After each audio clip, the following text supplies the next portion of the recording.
Marcus Washington stared at the glowing screen of his computer, the quarterly profit margins blurring before his tired eyes. At 35, he had climbed the corporate ladder at Meridian Financial, but each rung felt more like a chain around his spirit. The fluorescent lights hummed overhead, casting their sterile glow on another soul-crushing day in the glass tower that had become his prison. Another record quarter, but we need to push harder. Efficiency is everything. Marcus leaned back in his ergonomic chair and muttered under his breath, "Yeah, Bradley, because nothing says living the dream like squeezing every last drop of joy out of human existence." He caught his reflection in his monitor and grinned sardonically. "Looking good though, Marcus. That dead inside look is really working for you." The system that promised freedom through success had delivered only a different kind of slavery, but Marcus had always maintained his sense of humor about it. "At least when I was broke with style," he'd tell himself during particularly mind-numbing meetings. That evening, Marcus walked through his downtown apartment, past the expensive furniture that felt like monuments to his own captivity. He stopped at his bathroom mirror and struck a dramatic pose. "Ladies and gentlemen, presenting Marcus Washington, corporate success story and part-time existential crisis." His grandfather's words echoed in his memory. "A man ain't free until he chooses his own path, son. Don't let nobody else define your worth." Gramps always did have a way with words. Marcus chuckled to his reflection. "Time to see if I've got a way with action."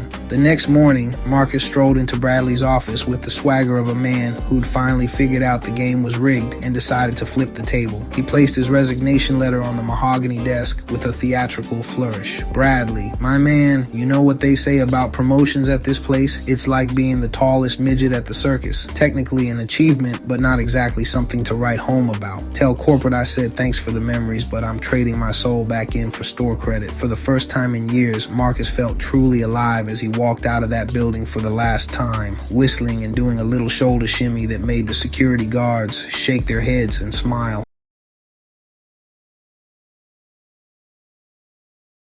6 months later, Marcus's body had transformed from corporate soft to what he liked to call gloriously dangerous. His savings were dwindling faster than his patience for small talk, but his spirit soared higher than his credit score had ever reached. Dawn belonged to parkour in the abandoned warehouse district. Marcus would leap from rooftop to rooftop, talking himself through each move like his own personal hype man. "Oh yeah, that's right. Marcus Washington doesn't take the stairs. Stairs take Marcus Washington." He'd precision jump between buildings, roll across concrete, and vault over obstacles while maintaining a running commentary. "Ladies and gentlemen, witness the majesty of a man who finally found his calling, professional gravity defier and part-time architectural critic." The concrete jungle became his playground as he learned to move like water through the hardest surfaces. When he nailed a particularly difficult cat balance along a narrow ledge, he'd pause to bow to his imaginary audience.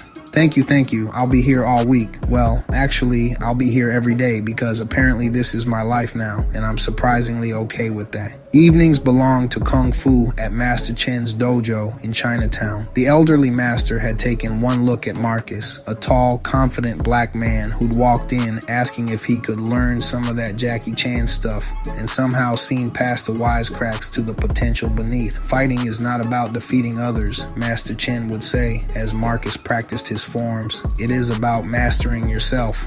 "Master Chen," Marcus replied, flowing through a white crane technique. "I've been trying to master myself for 35 years. Turns out the instruction manual was written in ancient philosophical riddle, and I only speak sarcastic millennial." But Marcus threw himself into training with the intensity of a man making up for lost time. Every stance felt like reclaiming territory stolen by fluorescent lights and conference rooms. When he practiced his forms, Southern Manus, Tiger-style drunken monkey, he moved with a fluid grace that surprised even himself, adding his own flair with commentary. "Mantis catches the cicada," he'd murmured during a complex sequence, then grin. "But Marcus catches the rent, barely, but with style." One evening, Marcus was working through an advanced tiger fist kata when something clicked. His movements became impossibly smooth, each transition flowing like liquid mercury. His fists cut through the air with audible whooshes. His kicks generated enough force to make the heavy bag chain sing. For a moment, he felt like he was channeling something ancient and powerful. "You have unusual potential," Master Chen observed, nodding approvingly. "There is an old energy in your bloodline. I can sense it." Marcus paused mid-form, sweat dripping from his brow, and struck a dramatic thinking pose. "Master Chen, are you telling me me I'm special? Because my mom's been saying that for years, but I always assumed she was just being nice. He wiped his face with a towel, grinning. Though I gotta admit, that did feel pretty mystical. Like chosen one, mystical. Not accidentally drank the cleaning solvent, mystical. The old master's eyes grew distant. Some souls carry the memory of ancient warriors. The energy never truly dies. It only sleeps, waiting for the right moment to awaken. Well, if that's true, Marcus said, shadowboxing with theatrical flair. Mine must have been hitting the snooze button for about 34 years. But hey, better late than never, right?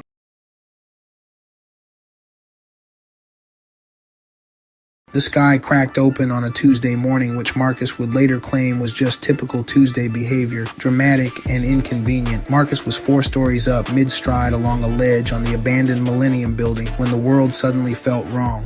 He'd been flowing through his morning routine, tic-tac off the wall, precision jump to the adjacent roof, rail balance across the fire escape, when the air grew thick and electric. Well, that's new, he muttered, steadying himself as the building seemed to vibrate. Either I finally pushed my body past its limits, or the universe is about to get real weird real fast. Above him, reality itself seemed to tear like cheap fabric, revealing a swirling vortex of crimson energy that made his eyes water just looking at it. Yep, Marcus said, backing away from the ledge. Definitely the weird option. From the breach came creatures that made every nightmare Marcus had ever had look like a Disney movie. They moved through the air with impossible grace, their bodies humanoid but elongated, covered in scales that shifted between purple and gold. Energy crackled around their hands and feet like they'd been dipped in lightning. Oh, hell no, Marcus said, watching them descend upon the city like the world's worst surprise party. I did not quit my job and learn parkour just to die on some interdimensional nonsense.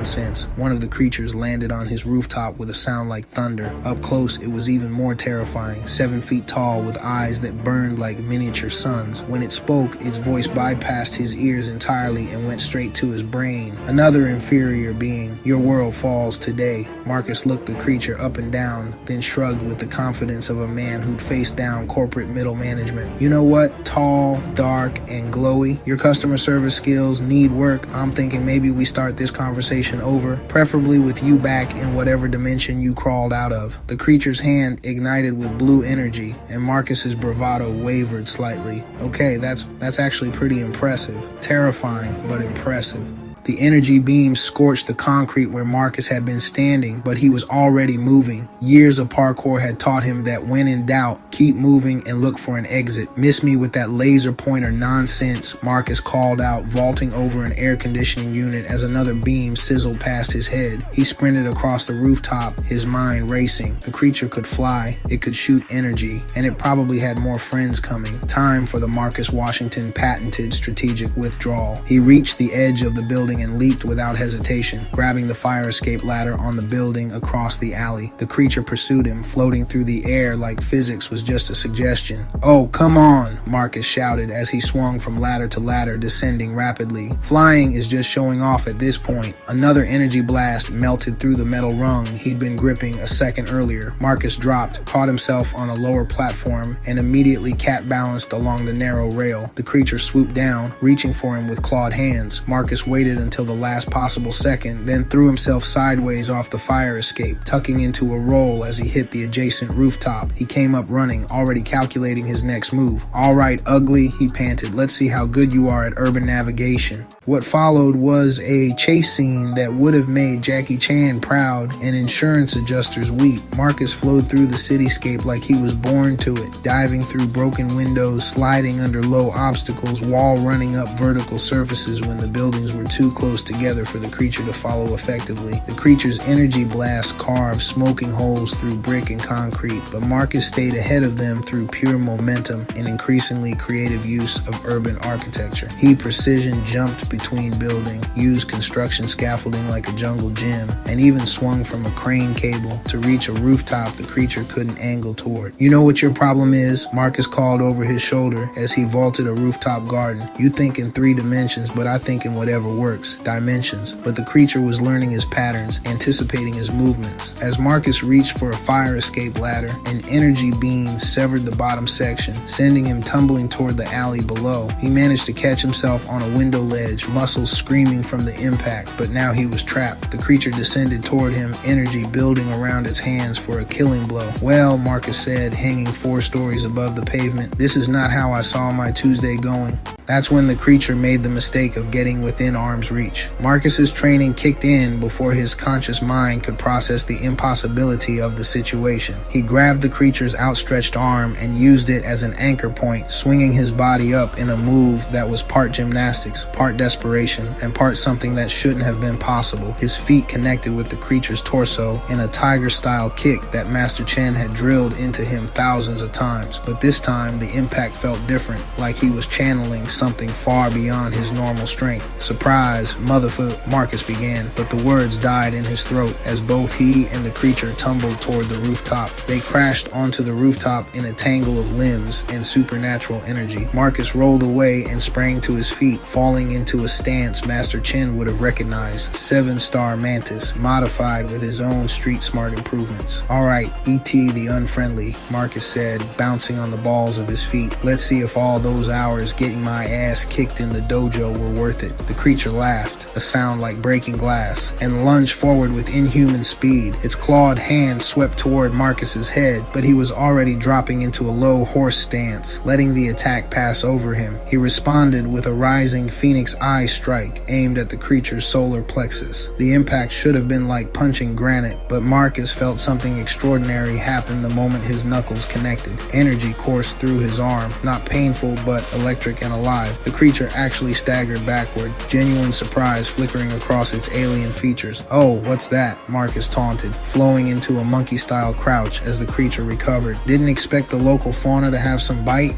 The creature snarled and swept its arm in a wide arc, energy trailing behind it like a whip of blue fire. Marcus ducked under the energy lash, felt the heat singe the air above his head, then exploded upward with a mantis hook punch that caught the creature in the ribs. This time, the energy that flowed through Marcus was stronger, more focused. Golden light flickered around his fist as it connected, and the creature let out a shriek that made windows crack in nearby buildings. "Now that's what I'm talking about," Marcus crowed, dancing backward as the creature clutched its side. "You like that? That's premium Earth-style whooping, imported directly from Chinatown." But the creature was far from finished. It planted both hands on the rooftop and swept its legs in a circular motion that would have taken Marcus's feet out from under him. Marcus read the movement and leaped straight up, tucking his knees to his chest in a move that would have looked impossible to anyone who hadn't spent months learning to treat gravity as a suggestion. While airborne, he spotted his opening. The creature was off balance from its sweep attack, and Marcus came down with a crane descends technique that Master Chen had made him practice until he could do it in his sleep. His heel drove toward the base of the creature's neck with all his weight behind it. The creature rolled away at the last second, but not fast enough. Marcus's heel clipped its shoulder, and another surge of golden energy erupted from the point of contact. Scales cracked and sizzled, and the creature's left arm hung limp. "You know what?" Marcus said, settling into a tiger stance as the creature struggled to its feet. "I always wondered what I'd do if I met an alien. Turns out the answer is introduce it to traditional Chinese martial arts with extreme prejudice."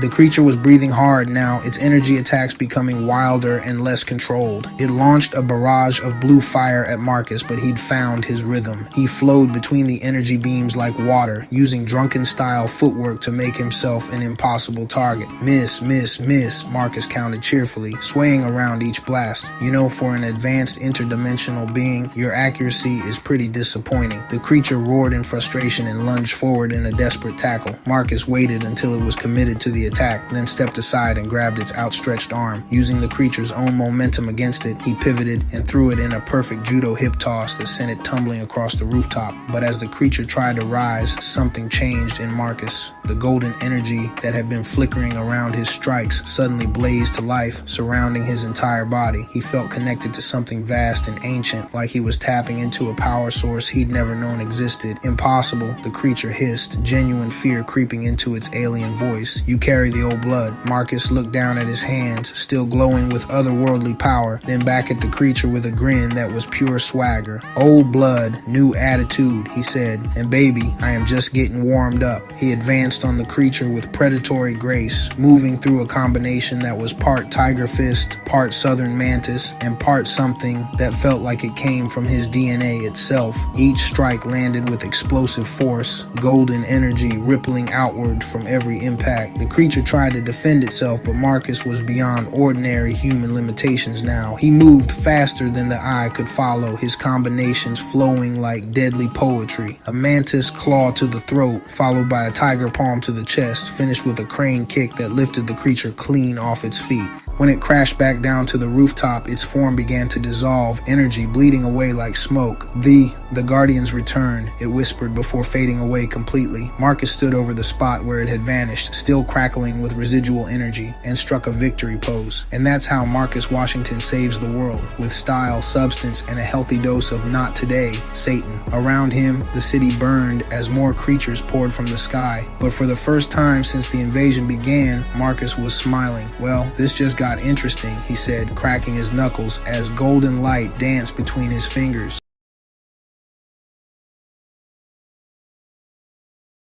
Master Chen's dojo had become a refuge amid the chaos, though the windows were boarded up and the smell of smoke drifted through the cracks. When Marcus burst through the door, still crackling with residual golden energy and wearing a grin that suggested he'd just discovered his favorite sport, the old master's face showed no surprise, only grim satisfaction. "Master Chen," Marcus called out, striking a dramatic superhero pose, "your boy just went full Dragon Ball Z out there. I mean, I literally glowed like Christmas lights had nothing on me." "So it has begun," Master Chen said, guiding the still buzzing Marcus to the center of the training room. "Sit. You must understand what you are before you can understand what you must do."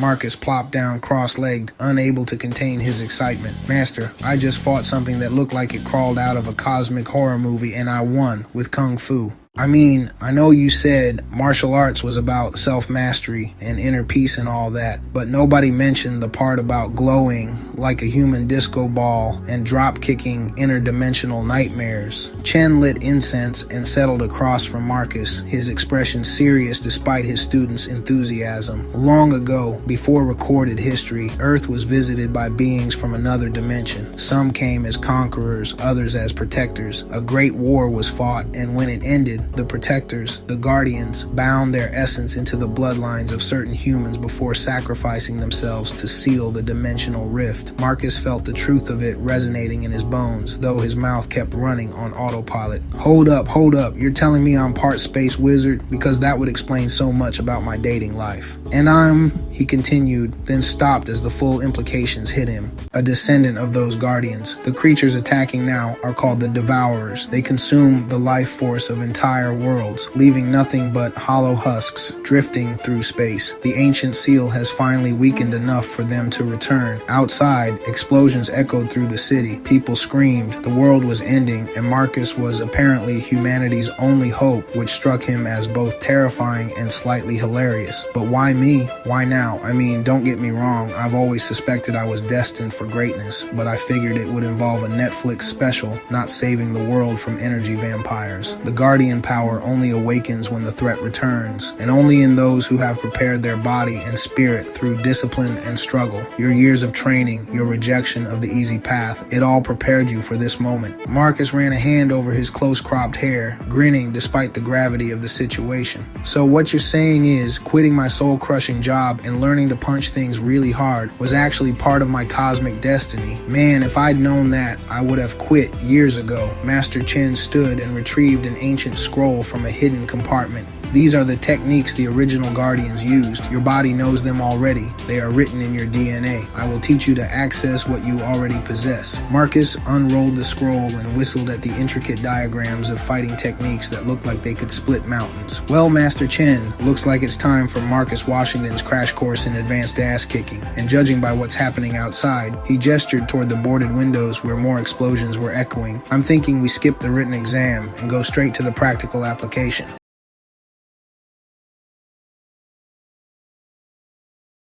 By the third day, the Devourers had established beachheads in major cities across the globe, and Marcus had established himself as what he liked to call Earth's most stylishly effective defender. Military forces proved useless against beings who could fly at will and absorb the energy from conventional weapons to make themselves stronger.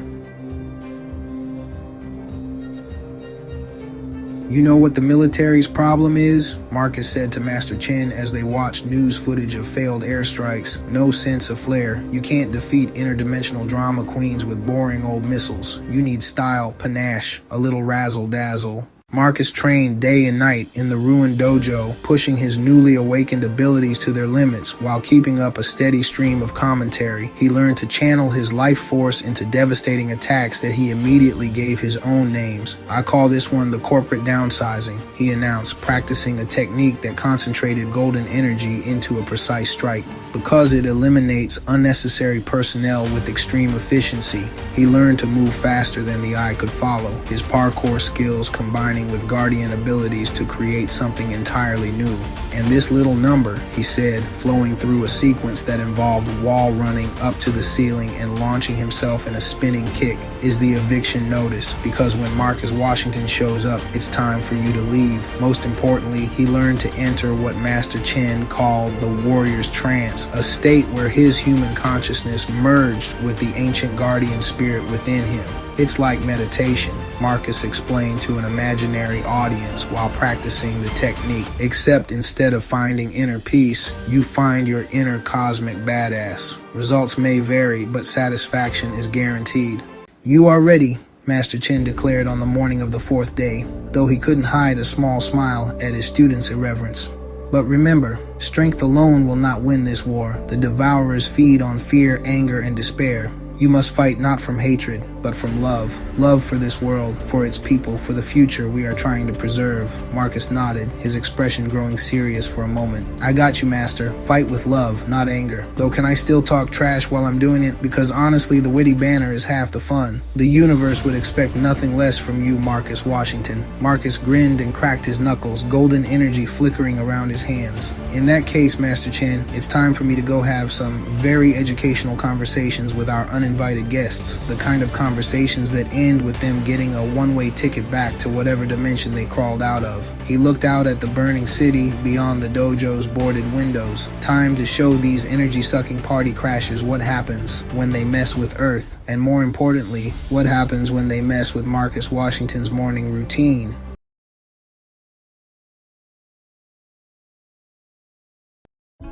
The Liberation Warrior, Chapter 6, The First Battle. The Devourers had taken Manhattan as their primary staging ground. Their leader, a massive creature wreathed in crimson energy, perching atop the Empire State Building like a malevolent gargoyle. Marcus approached the city at dawn, moving across rooftops with supernatural grace. The first wave of attackers came as he reached the outer boroughs. A dozen Devourers descended from the sky, their energy weapons charging with lethal intent. Marcus entered the warrior's trance, and the world slowed around him. He became liquid motion, flowing between energy beams that passed through spaces he had already vacated. His counterattacks came like thunderbolts, precise strikes that disrupted the creature's energy matrices and sent them tumbling from the sky. But for every Devourer he defeated, two more seemed to take its place. The true test came when he reached Times Square. 100 of the creatures waited for him, arranged in perfect formation around their crimson-wreathed leader.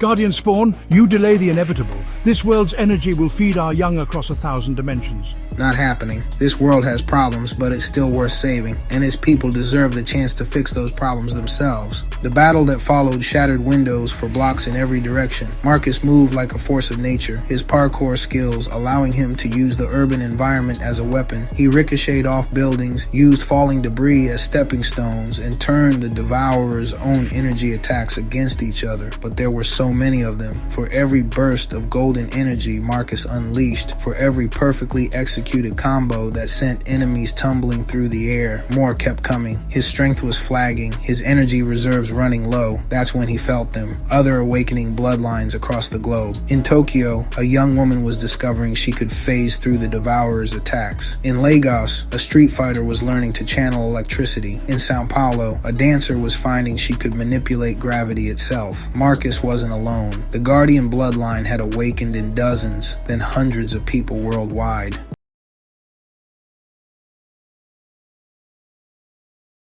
The Liberation Warrior.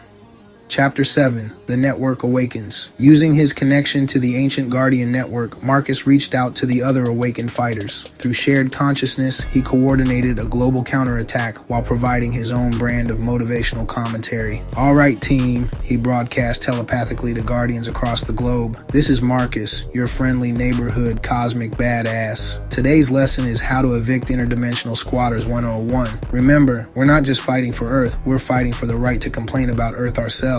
The plan was audacious, simultaneous strikes on Devourer strongholds worldwide, designed to disrupt their dimensional anchors and force them back to their own realm. In Manhattan, Marcus faced the Crimson Leader alone, while the other awakened Guardians handled the lesser creatures. The massive Devourer perched atop the Empire State Building like a malevolent gargoyle, its form wreathed in energy that made the air shimmer with heat distortion. Well, Marcus called out, landing on the observation deck with theatrical flair. "If it isn't the final boss, I gotta say your interior decorating skills are terrible. All this red energy clashing with the Art Deco architecture, that's just poor taste." The battle erupted with the force of a cosmic thunderclap. The Crimson Leader launched a barrage of energy spears that screamed through the air like falling stars. Marcus flowed into a drunken monkey stance, swaying between the projectiles with liquid grace, while golden energy formed protective barriers around fleeing civilians on the streets below. "You cannot stop the hunger," the Devourer leader roared, its voice shaking windows for blocks in every direction. "We are entropy itself, the heat death of all things." "Entropy, huh?" Marcus replied, wall running up the side of a radio tower as more crimson spears exploded behind him. "That's fancy talk for universal buzzkill, but you know what beats entropy?" He launched himself from the tower in a perfect precision jump, tucking into a roll as he landed on the creature's massive shoulder. "Style, baby!"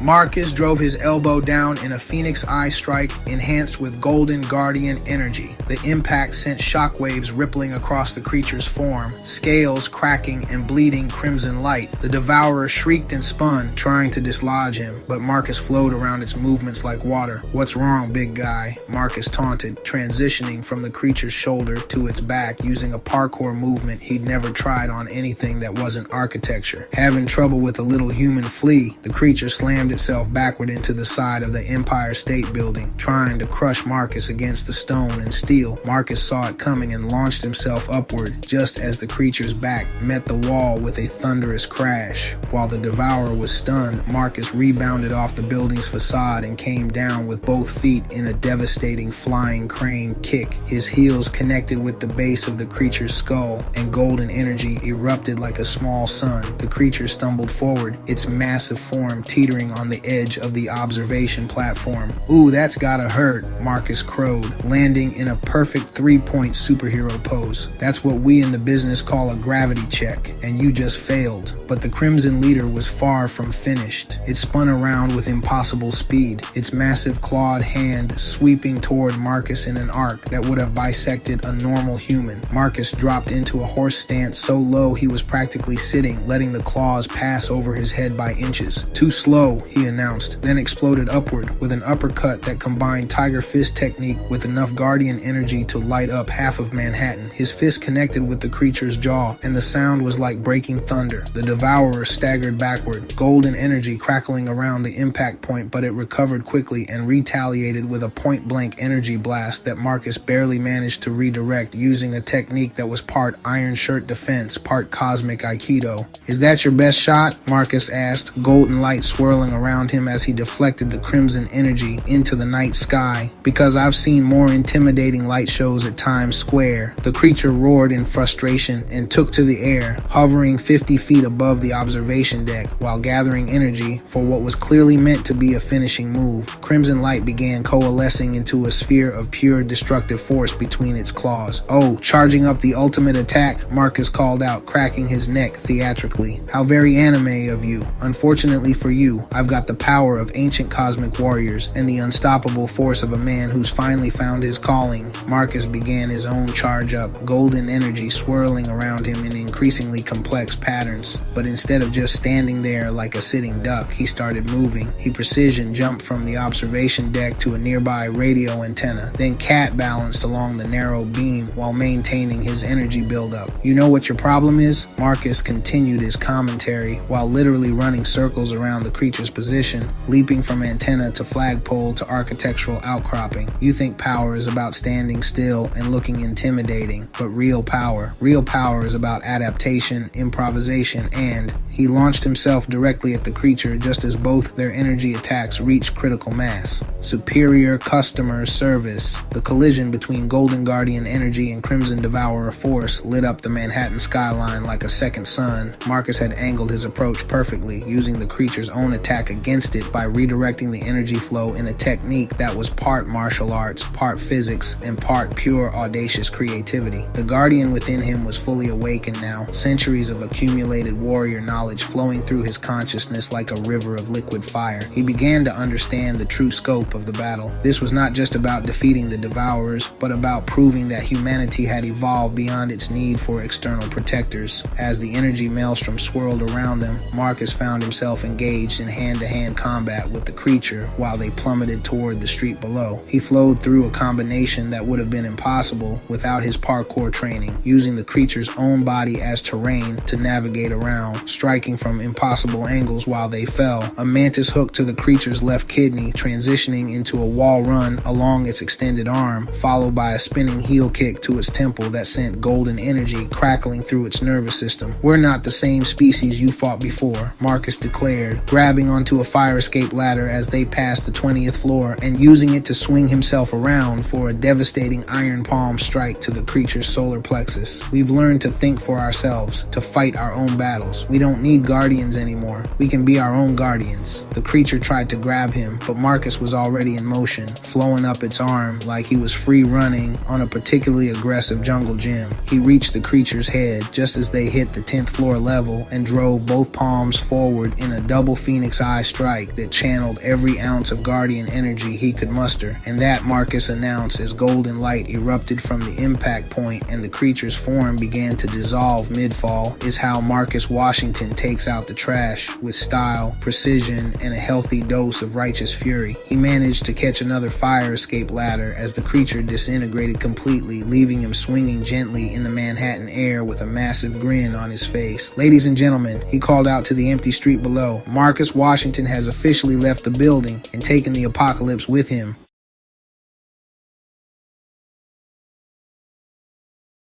The climactic battle took place not in the physical realm, but in the space between dimensions where the Devourers had anchored their invasion portals, a twisted landscape that looked like MC Escher had a bad trip and decided to redecorate reality. "Well, this is trippy," Marcus announced as he and the other awakened guardians projected their consciousness into this liminal space. "It's like someone took a geometry textbook and fed it LSD. I dig it, but also my brain hurts a little." Here, thought became reality and willpower was the ultimate weapon. Marcus found himself standing on what appeared to be a floating staircase that led in 6 different directions, including down into a sky full of upside-down buildings. "Okay, universe," he said, testing his footing on the impossible architecture. "I've dealt with corporate bureaucracy, so I can handle a little interdimensional weirdness. Let's see what you got." The other awakened guardians were scattered across this surreal battleground. A dancer from Sao Paulo, who was literally choreographing gravity into submission. A street fighter from Lagos, whose punches generated lightning that rewrote the laws of physics. And a young woman from Tokyo, who kept phasing in and out of existence like she was playing cosmic peekaboo.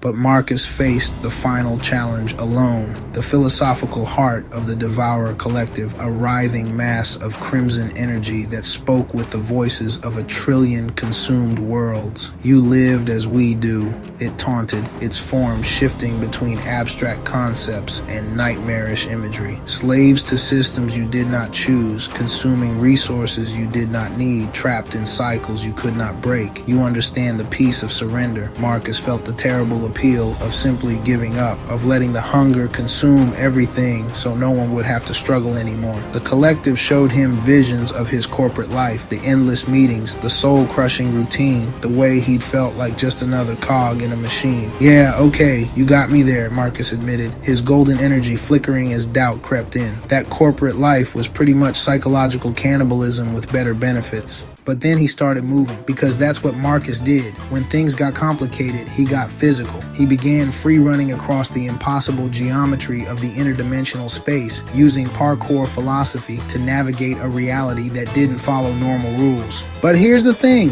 he called out, precision jumping from a floating platform to a spiral staircase that existed in 7 dimensions simultaneously. The difference between being trapped in a system and choosing your battles, the difference is action. He flowed into a combination of martial arts techniques that had never existed before, moves that were part tiger style, part quantum mechanics, and part pure Marcus Washington swagger. Each strike didn't just hit the Devourer Collective, it rewrote the fundamental concepts they represented. You want to know what surrender really is? Marcus taunted, wall running up a vertical surface that was somehow also horizontal. He launched himself into a spinning heel kick that connected with the concept of despair itself. Surrender is giving up before you even try, but fighting is saying maybe I'll lose, but you're gonna know you've been in a fight. The collective tried to overwhelm him with visions of futility, showing him every human who had ever given up, every dream that had died, every person who had accepted that things couldn't get better. Marcus landed in a perfect 3-point stance on a platform made of crystallized hope and laughed. You know what's funny about showing me all of humanity's failures? You're also showing me all the people who had the guts to try in the first place. He began a kata that existed in multiple dimensions simultaneously, each movement generating golden energy that transformed despair into determination, fear into courage, surrender into defiance. We quit jobs that don't serve us, Marcus declared, his form multiplying across several reality layers as he picked up speed. We learn new skills when we're told we're too old. We fall in love even though it might not work out. We have kids even though the world's messy. We keep trying to make things better even when everything seems hopeless.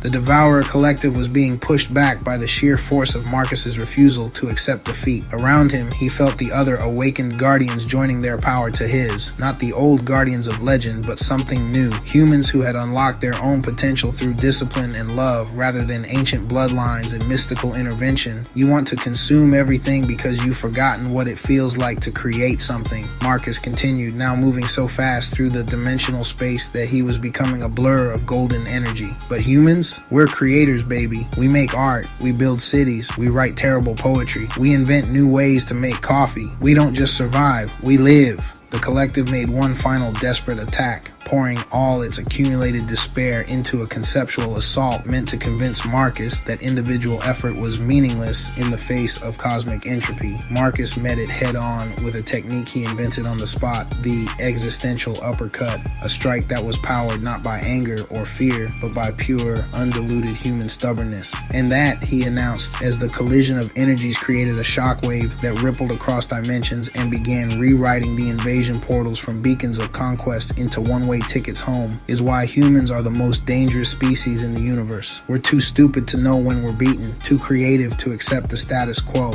and too stubborn to give up even when the math says we should. The Devourer Collective found itself being pulled back into its own realm, unable to maintain its grip on Earth's dimension. As they were sucked back through the closing portals, Marcus gave them a cheerful wave. "Thanks for visiting Earth," he called out. Don't forget to leave a review. 2 stars, humans were surprisingly bitey, would not invade again. When the light faded and reality reassembled itself into something resembling normal physics, Marcus found himself back on the Manhattan rooftop where it all started, surrounded by the other awakened guardians and grinning like a man who had just discovered his life's purpose. Well, team, he announced to his interdimensional allies, I don't know about you, but I could really go for some pizza right about now. Saving the universe works up an appetite.